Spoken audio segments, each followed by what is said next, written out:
Mga awit kabanatang 103 hanggang 104.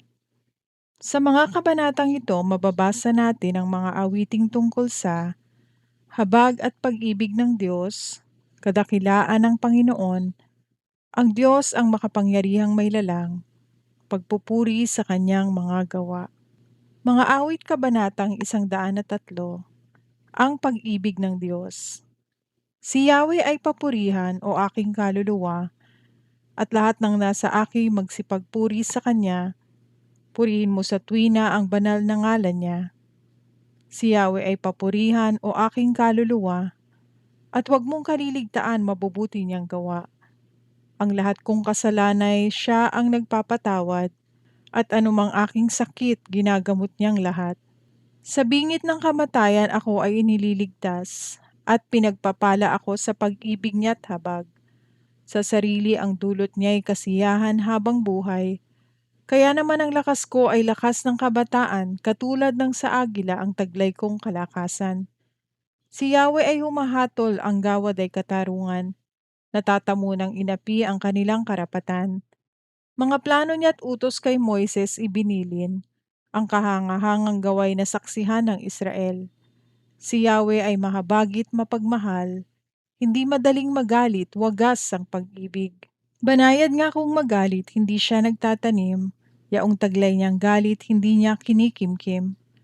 Di katumbas ng pagsuway kung siya ay magparusa.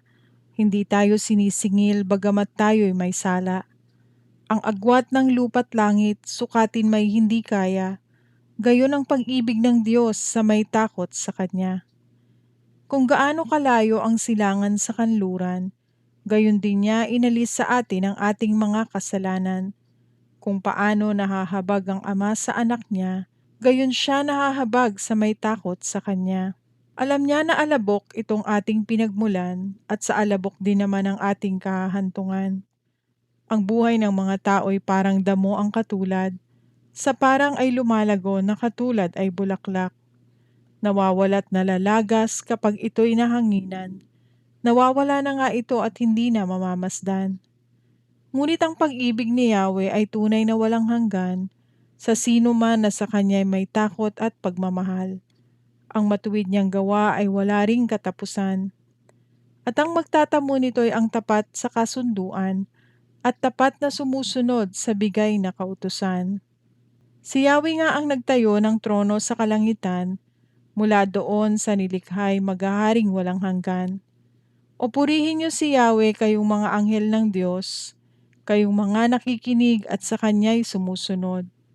Si Yahweh nga ay purihin ng buong sangkalangitan, kayong mga lingkod niyang masunurin kailanman. O purihin ninyo siya, kayong lahat na nilalang, sa lahat ng mga dakong nagahari ang may kapal.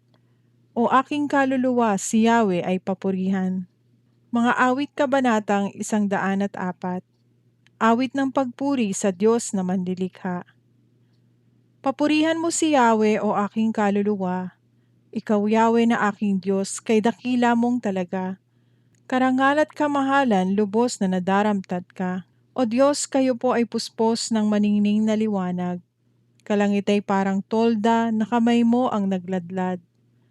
Ang ginawa mong tahanan ay ang tubig sa itaas.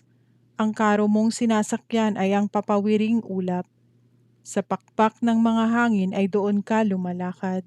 Tagahatid ng balita ay hangin ding sumisimoy, at kidlat na matatalim ang lingkod mong tumutulong.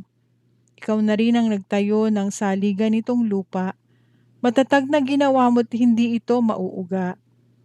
Ang ibabaw ng saligay ginawa mong karagatan, at tubig din ang bumalot sa lahat ng kabundukan.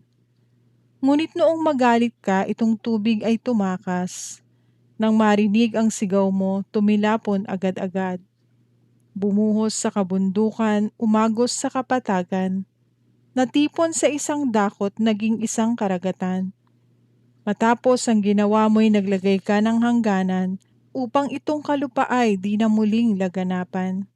Lumilikha ka ng ilog na patungong kapatagan, sa gilid ng mga burol umaagos na marahan. Kaya kahit nasa ilang ang hayop na naroon, maging hayop na mailap, may tubig na naiinom.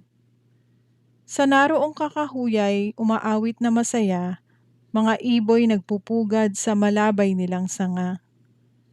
Magmula sa kalangitan, mga bundok ay nadilig, ibinuhos ang pagpapalat lumaganap sa daigdig.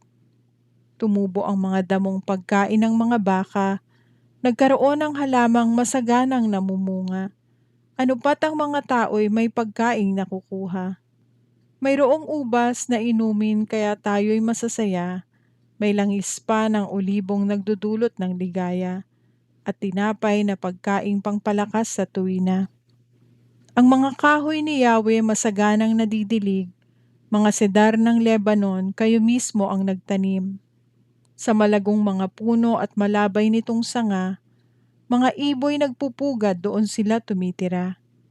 Yaong mga kambing gubat nagkalat sa kabundukan, sa bitak ng mga bato ang kuneho nananahan. Ang buwan ay nababatid sa buwanding iyong likha, araw na may lumulubog sa oras na itinakda. Lumikha ka nitong dilim at gabi ang itinawag, kung gumabi gumigising ang hayop na maiilap. Umuungal itong leon samantalang humahanap ng kanyang makakain na sa Diyos din nagbubuhat. Kung sumapit ang umaga, dala nito kanyang huli. Pumupunta sa tagu at doon siya nangungubli. Samantalang itong tao humahayo sa gawain, sa paggawang walang tigil inaabot na ng dilim. Sa daigdig ikaw, Yahweh, kay rami ng iyong likha, pagkat ikaw ay marunong kaya ito ay nagawa. Sa dami ng nilikha mo'y nakalatan itong lupa. Nariyan ang mga lawat malawak na karagatan, malalakit maliliit na isda ay di mabilang. Iba't ibang mga bapor ang dito ay naglalakbay, samantalang ang levyatang nilikha mo'y kaagapay. Lahat sila'y umaasa sa iyo ay nag-aabang, umaasa sa pagkain na kanilang kailangan. Ang anumang kaloob mo ay kanilang tinatanggap, mayroon silang kasiyahan pagkat bukas ang iyong palad.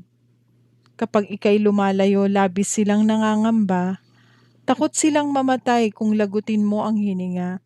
Mauuwi sa alabok pagkat doon sila mula.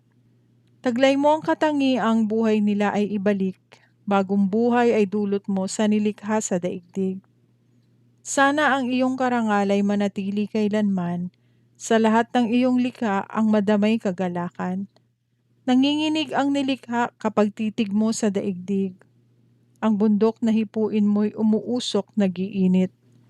Aawitan ko si Yahweh, palagi kong aawitan. Siya'y aking pupurihin habang ako'y nabubuhay. Ang awit ng aking puso sana naman ay kalugdan, pagkat ako'y nagagalak nagpupuri sa may kapal. Ang lahat ng masasama sana'y alisin sa daigdig. Ang dapat ay lipulin na upang sila ay maalis. Si Yahweh ay purihin mo aking kaluluwa. Purihin si Yahweh.